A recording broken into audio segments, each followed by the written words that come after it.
Hello बच्चों, आज हम लोग जो है एसिड बेस एंड सॉल्ट के अंतर्गत बेटा जो हमारा तीसरा सॉल्ट पढ़ना बेटा है वो हमारा है खाने वाला सोडा। ठीक है, ये खाने वाला सोडा है क्या बेटा? जैसा कि नाम से स्पष्ट है कि कुछ ऐसा सॉल्ट होगा जिसका यूज हम बेटा अपने दैनिक जीवन में करते हैं। ठीक है ना। इससे पहले हमने जो पिछली वीडियो बेटा पढ़ा था तो हम लोगों ने बेटा वास्किंग सोडा के बारे में स्टडी किया था।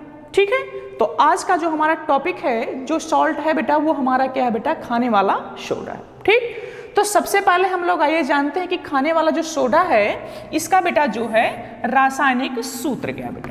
ठीक, तो खाने वाला जो सोडा होता है इसका रासायनिक सूत्र ये होता है NaHCO3। ओके, क्या मैंने बताया? खाने वाला सोडा जो हमारा आज का टॉपिक है बेटा इसी के अंतर्गत हम पढ़ने वाले हैं। इसका जो रासायनिक सूत्र होता है वो क्या होता है? NaHCO3। ठीक है ना। इसका जो रासायनिक नाम है, कैसा नाम? रासायनिक नाम है ये है सोडियम बाइकार्बोनेट।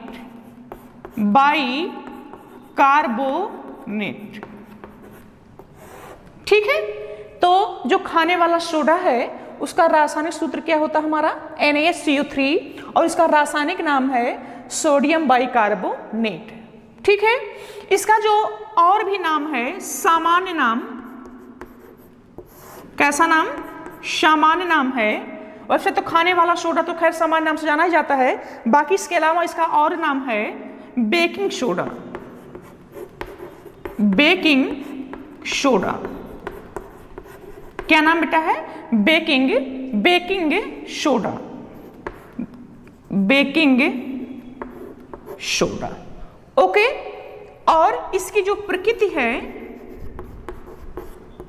ये होता है क्षारीय, यानी सोडियम बाइकार्बोनेट यानी हमारा जो खाने वाला सोडा है इसकी जो प्रकृति होती है वो अम्लीय है, क्षारीय है या उदासीन है। तो आप याद रखेंगे इसकी जो प्रकृति होती है वो क्या होती है? हमारा क्षारीय होती है बेटा। ठीक है, तो कुछ कॉमन सी चीजें हैं जिसको जानना अनिवार्य होता है। सबसे पहले जिस सॉल्ट का हमें पढ़ना होता है उसका सबसे पहले नाम बेटा जानते हैं। इसके बाद क्या होता है? उसका रासायनिक सूत्र क्या होता है बेटा? उसका रासायनिक नाम क्या होता है? ठीक है ना।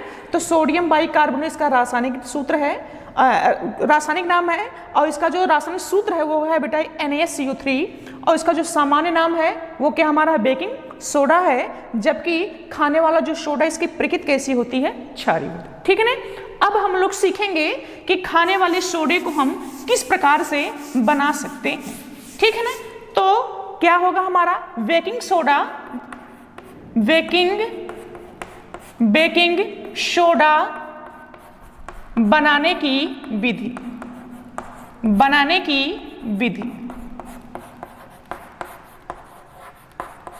ठीक है, तो बेकिंग सोडा को हम किस प्रकार से बना सकते हैं? तो इसमें होता क्या है कि जब सोडियम कार्बोनेट, क्या नाम है? जब सोडियम कार्बोनेट, क्या सूत्र होता है आपको पता होगा? Na2CO3। ओके, क्या कहा मैंने? जब सोडियम कार्बोनेट के जलीय विलयन, कौन सा विलयन रहेगा हमारा? जलीय विलयन। ठीक है, में CO2 गैस, CO2 मतलब क्या होता है बेटा? कार्बन डाइऑक्साइड गैस प्रवाहित करते हैं तो बेकिंग सोडा प्राप्त होता है। तो बेकिंग सोडा प्राप्त होता है।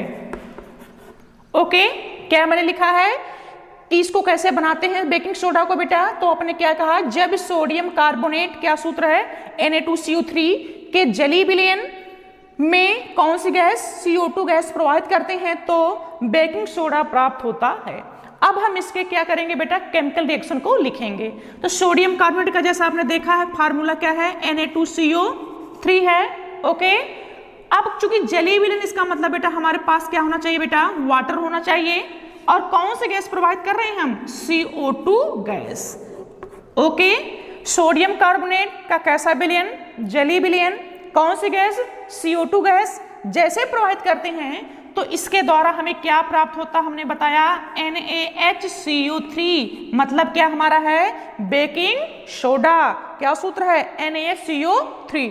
तो अगर बैलेंस की बात करेंगे तो सोडियम की संख्या कितनी है, 2, तो यहां से कितने से गुणा कर दे बेटा, हम 2 से अगर गुणा कर दें तो इस प्रकार से हमारी जो इक्वेशन है दोनों पक्ष क्या होगा, बराबर होगा। देख लेते हैं, सोडियम संख्या कितनी है, 2, इधर कितना है 2, कार्बन इधर देखें 1 और 1 कितना हो गया 2, इधर कितना कार्बन हो गया बेटा 2 हो गया। H कितना है 2, इधर कितना है 6, 2। ऑक्सीजन कितना, 3 दूनी 6, 2 3 और 3 कितना हो गया 6। तो ये हमारा जो बेकिंग सोडा बनाने की जो विधि है बेटा, ये बड़ी अच्छी विधि, आप बड़े आराम से इसको तैयार कर सकते हैं। इसमें क्या होता है, हमारा सोडियम कार्बोनेट का जलीय विलयन होता है, उसमें कौन सी गैस, CO2 गैस को जब प्रोवाइड करते हैं तो हमारा जो है कौन सा सोडा, बेकिंग सोडा प्राप्त होता है। ओके, ठीक, तो ये रहा हमारा बनाने की क्या थी बेटा, विधि थी। अब आइए हम सीखते हैं इसके गुण के बारे में कि बेकिंग सोडा का कौन कौन सा गुण होता है। ठीक, तो हमारा अगला रहेगा जो इसका पॉइंट है वो है बेकिंग सोडा। बेकिंग सोडा माने वही खाने वाला सोडा को कहा जाता है। बेकिंग सोडा के क्या गुण, गुण में अगर हम बात करेंगे तो इसके भौतिक और रासायनिक गुण दोनों आ जाएंगे। बात समझ में आ रहा है ना। तो पहली बात तो ये है कि जो बेकिंग सोडा होता है देखने में कैसा लगता है, यानी खाने वाला सोडा देखने में कैसा लगता है, आपने देखा होगा घर पर, तो आपने देखा होगा तो आपको व्हाइट व्हाइट जो है दिखाई देता है। तो बेकिंग सोडा सफेद रंग का, किस रंग का, सफेद रंग का क्या, क्रिस्टलीय पदार्थ होता है। यानी अगर आप अपने हाथ में बेकिंग सोडा को लेकर देखेंगे तो आपको कुछ दानेदार नुमा लगेगा, इसलिए कहा गया क्या कि बेकिंग सोडा जो है सफेद रंग का क्रिस्टलीय, क्या है, क्रिस्टलीय पदार्थ होता है, पदार्थ होता है। ओके, क्या मैंने कहा पहला पॉइंट कि जो बेकिंग सोडा है देखने में कैसा लगता है आपको, सफेद रंग का क्रिस्टल की नुमा, जैसे नमक हमारा होता है वो क्रिस्टल है, ऐसे ये भी जो है एक प्रकार क्रिस्टलीय पदार्थ होता है। ठीक है, दूसरा पॉइंट क्या है कि जो बेकिंग सोडा होता है, बेकिंग सोडा जल में क्या होता है, जल में विलय होता है। यानी अगर इसको पानी में आप डालेंगे तो क्या होगा बेटा, विलय हो जाता है। ओके, दूसरा पॉइंट हमने क्या सीखा कि बेकिंग सोडा जो होता है वो जल में क्या होता है, विलय होता है। ठीक है, तो अगर ये बेकिंग सोडा को आप जल में डाल रहे हैं और डालने के बाद अगर ये जल में विलय हो रहा है तो इससे क्या रिजल्ट निकलता है, अभी मैंने आपको बताया था कि बेकिंग सोडा यानी जो खाने वाला सोडा होता है इसका जो विलयन होता है कैसा होता है, क्षारीय होता है। तो इसका तीसरा पॉइंट क्या बनेगा कि बेकिंग सोडा भी जो मैंने बताया था, बेकिंग सोडा, बेकिंग सोडा का कौन सा विलयन, जलीय विलयन। ओके, कैसा होता अभी मैंने बताया था, क्षारीय होता है, क्षारीय होता है। समझ में आ रहा है ना। तीसरा पॉइंट हमने क्या सीखा कि बेकिंग सोडा का जो जलीय विलयन होता है वो कैसा होता है, क्षारीय होता है। कैसे होता है, अगर हम इसके रिएक्शन की बात करें तो बेकिंग सोडा का सूत्र अभी आपने सीखा था क्या, NaHCO3। समझ में आ रहा है ना। और जलीय विलयन इसका मतलब किस में डाल रहे हो आप, पानी में डालो तो क्या पानी का सूत्र होता है H2O। ठीक है, और जैसे आप डालते हैं तो आपने सीखा होगा कि जब लवण को, किसी भी सॉल्ट को, चूंकि हमारा बेकिंग सोडा है बेटा क्या, सॉल्ट है, और सॉल्ट को जब भी पानी में डिजोल्व किया जाता है तो इससे दो कंपाउंड बनते हैं, एक हमारा बनता है एसिड और दूसरा हमारा बनता है बेस। जैसा कि हमने पहले भी पढ़ लिया है कि जब भी हम किसी भी सॉल्ट को वाटर में डिजोल्व करते हैं, घोलते हैं, तो इससे हमें कितने प्रोडक्ट मिलते हैं, दो प्रोडक्ट, एक हमारा होता है एसिड और दूसरा होता है हमारा बेस। तो इसका मतलब यह है कि सोडियम बाइकार्बोनेट यानी बेकिंग सोडा को जब हम पानी में डिजोल्व करेंगे तो इसके द्वारा भी हमें दो कंपाउंड प्राप्त होंगे, एक हमारा एसिड होगा और दूसरा हमारा क्या होगा, बेस होगा। तो कौन कौन सा होगा, तो याद रखना कि जब सोडियम बाइकार्बोनेट को बेटा वाटर में डिजोल्व करते हैं तो इससे दो आपके प्राप्त कंपाउंड, एक होता बेटा सोडियम हाइड्रोक्साइड क्या सूत्र होता है NaOH, और दूसरा होता है हमारा बेटा H2CO3, मतलब क्या होता है कार्बोनिक अम्ल होता है। ठीक है, अगर हम रिएक्शन को बराबर करें तो आप ध्यान से देखें अच्छी तरीके से कि सोडियम की संख्या कितनी है 1, इधर कितनी है 1, समझ में आ रहा है ना। H की संख्या देखो बेटा 2 1 कितना हो गया 3, इधर भी हो गया 2 1 3, और कार्बन की संख्या 1 है, इसमें कितना है 1, ऑक्सीजन को देखें 3 और 1 कितना हो गया 4, और 3 1 कितना हो गया बेटा 4, यानी हमारे जो समीकरण बेटा वो भी संतुलित है और रिएक्शन भी हमारा सही है। तो अगर आप ध्यान से देखें कि सोडियम हाइड्रोक्साइड एक क्षार है, और जबकि H2CO3 बेटा जो होता है कार्बोनिक अम्ल क्या हमारा है अम्ल होता है। तो कार्बोनिक अम्ल एक दुर्बल अम्ल होता है जैसा हमने पहले सीखा था, और सोडियम हाइड्रोक्साइड एक प्रकार का प्रबल क्षार है। तो जिसकी प्रबलता ज्यादा होती है वैसा विलयन भी होता है। तो प्रबल क्षार NaOH होने के कारण ही जो बेकिंग सोडा का जो जलीय विलयन होता है बेटा कैसा होता है क्षारीय होता है। बात समझ में आ रहा ना कि सोडियम हाइड्रोक्साइड एक प्रबल क्षार है, किसकी तुलना में H2CO3 एक दुर्बल अम्ल है। तो प्रबलता किसकी ज्यादा है क्षार की ज्यादा है, इसलिए बेकिंग सोडा का जो जलीय विलयन होता कैसा होता है क्षारीय होता। ओके ठीक है।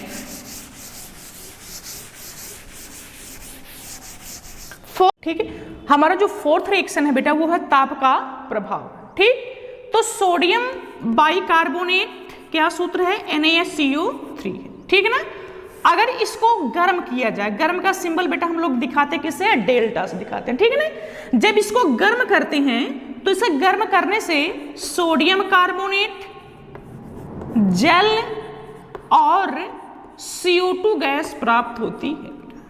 क्या मैंने बताया, अगला जो हमारा रिएक्शन है बेटा वो है क्या है ताप का प्रभाव है, यानी सोडियम बाइकार्बोनेट यानी बेकिंग सोडा को जब हम गर्म करते हैं तो उससे क्या क्या प्राप्त होता है। तो सोडियम बाइकार्बोनेट को जब भी गर्म किया जाता है तो उससे सोडियम कार्बोनेट, जल और CO2 गैस प्राप्त होती है। ठीक है, हमारी जो सबसे इंपॉर्टेंट और जो स्पेशल रिएक्शन है वो हमारा है अम्लों से क्रिया। किसे क्रिया, अम्लों से क्रिया। ये क्या है कि जब सोडियम बाइकार्बोनेट को सोडियम बाई, ठीक है, कार्बोनेट को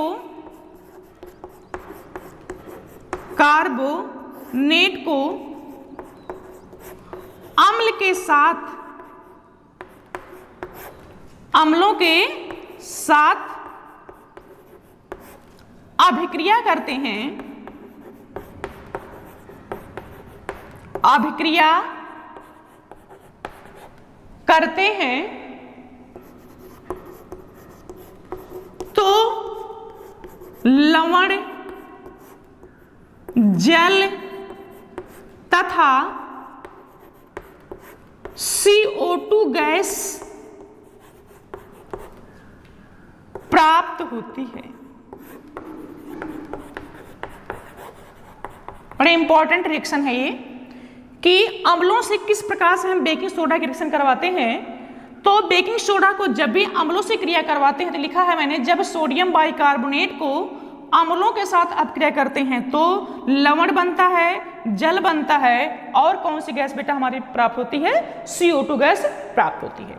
अगर हम बात करें रिएक्शन की, तो अगर हम रिएक्शन की बात करें तो ये हमारा है फार्मूला किसका है सोडियम बाइकार्बोनेट का है।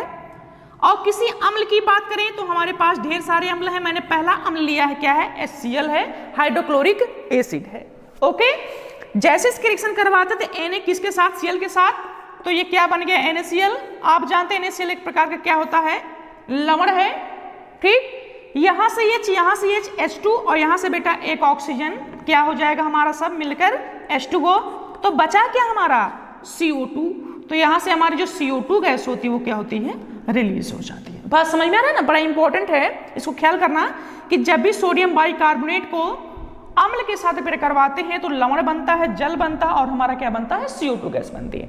हमने अम्ल के तौर पर एग्जाम्पल लिया HCl का लिया, तो हमने क्या प्राप्त किया NaCl, सोडियम क्लोराइड जो कि एक प्रकार का लवण है, फिर क्या मिला H2O जल, और चूंकि हमारा कौन सी गैस निकल रही है वो हमारी है CO2 गैस। उसी प्रकार से और भी हम एग्जांपल ले सकते हैं, जैसे NaSCO3 हो गया हमारा। ओके, कोई एसिड हमने ले लिया बेटा क्या HNO3, इसका नाम क्या है नाइट्रिक अम्ल है, समझ में आ रहा ना। तो क्या क्या होगा हमारा देखें, Na यहाँ से NO3 तो हो जाएगा NaNO3, मतलब क्या निकल गया हमारा सोडियम नाइट्रेट। और सोडियम नाइट्रेट ख्याल करना बेटा एक प्रकार का सॉल्ट होता है, और यहाँ से H H2 और यहाँ से एक ऑक्सीजन हो जाएगा H2O, और प्लस हमारा निकल गया कौन सी गैस CO2 गैस हो गई। बात समझ में आ रहा ना। तो बड़ी इंपॉर्टेंट रिएक्शन है और बहुत सिंपल सी रिएक्शन है। अगर आप इसको आराम से अगर तैयार करेंगे तो आपको आई होप ये समझ में आ जाएगा। और बहुत इंपॉर्टेंट मैं इसलिए बता रहा हूँ क्योंकि एग्जाम में अक्सर जो है ये क्वेश्चन आता है कि सोडियम बाइकार्बोनेट को अगर अम्लों से क्रिया करवाते हैं तो कौन सी गैस निकलती है, ये क्वेश्चन होता है कौन सी गैस। तो याद रखना कौन सी गैस बेटा, याद करना आप लोग CO2 गैस निकलती है। कौन सी गैस निकलती है, CO2 गैस निकलती, ठीक है।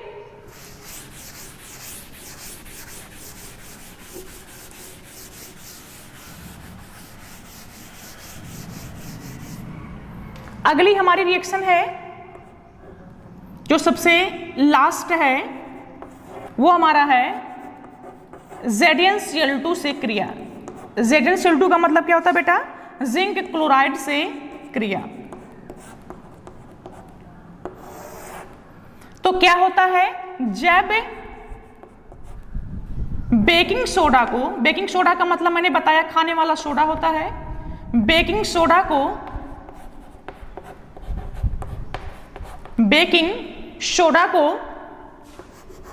जिंक क्लोराइड, क्या सूत्र है ZnCl2 के साथ अभिक्रिया करते हैं, अभिक्रिया करते हैं तो जिंक कार्बोनेट, क्या सूत्र होता है ZnCO3, तथा लवण जल प्राप्त होता है।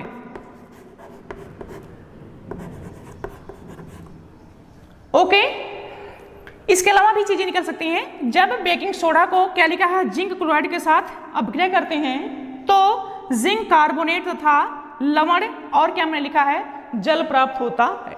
तो हम लोग जो है इसकी अब रिएक्शन को देखेंगे,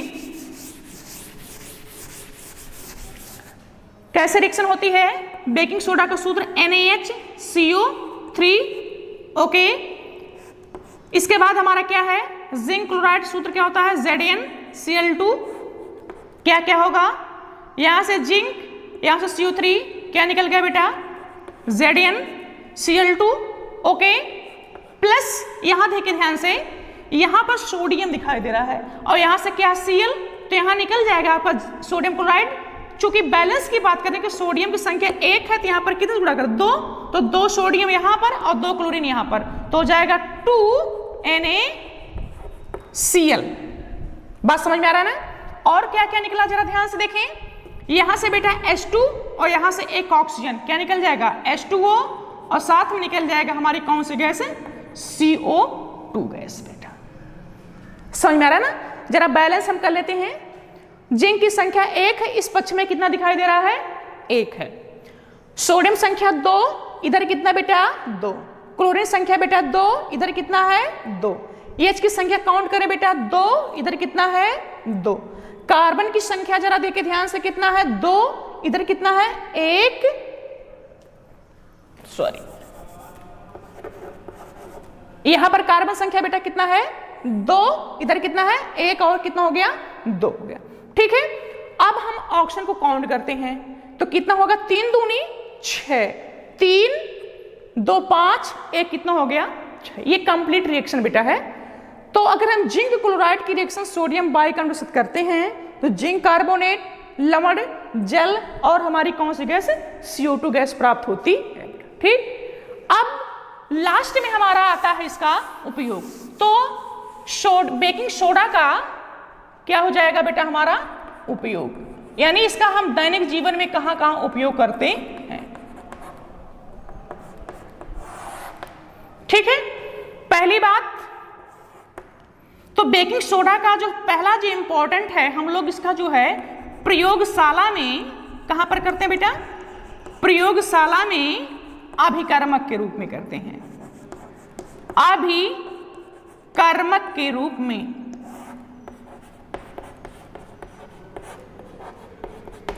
पहला हमारा क्या पॉइंट है, इसका कहां उपयोग करते हैं हम लोग, प्रयोगशाला में अभिकर्मक के रूप में। दूसरा पॉइंट क्या है, दूसरा यूज इसका बेटा ये होता है कि हमारे जो खाने पीने की वस्तुएं होती हैं, जैसे हम लोग बेकरी का नाम सुने होंगे, किसमें, बेकरी में। तो जो बेकरी होता है बेटा वहां पर भी बेकिंग सोडा का यूज किया जाता है। तो बेकरी में आप लोगों ने सुना होगा, जैसे क्या होता है बेटा, ब्रेड होता है, टोस्ट होता है, ठीक ना, पाव होता है, नहीं पाव रोटी होती है, यानी जो बेकरी के जो सामान बनाए जाते हैं उसमें हम लोग जो बेकिंग सोडा का यूज करते हैं। तो मैं उसी को लिख रहा हूं बेटा, बेकरी में, कहां, बेकरी उद्योग में, बेकरी उद्योग में। बेकरी उद्योग में मैंने आपको बताया क्या क्या, जैसे बहुत से हमारे ब्रेड हो गए, पाव हो गया वगैरह बेटा, इन सब को बनाने के लिए हम जो है बेकिंग सोडा का यूज करते हैं। तो इसलिए मैंने लिखा है कहां बेटा, बेकरी उद्योग में। ठीक, तीसरा, आग बुझाने में, क्या बुझाने में, आग बुझाने में, मतलब जो हमारे अग्निशामक यंत्र होते हैं, आपने सुना होगा, जो हॉस्पिटल हो गया या जो बैंक हो गया, तो वहां पर आपने देखा होगा बेटा लाल लाल सा जो होता है, एक बड़ा सा जो है उसमें टंगा होता है, आपने देखा होगा। तो उसमें लिखा होता है कि अग्निशामक यंत्र, कौन सा यंत्र, अग्निशामक यंत्र। तो अग्निशामक यंत्र जो होता है उसका यूज हम लोग कहाँ करते हैं, जब आग लग जाती है उसमें बुझाने के लिए करते हैं। तो हमारा जो बेकिंग सोडा होता है उसी जो अग्निशामक यंत्र होता है उसी में रहता है, इसीलिए जो बेकिंग सोडा का यूज जो हम लोग कहाँ करते हैं बेटा, आग बुझाने में करते हैं बेटा।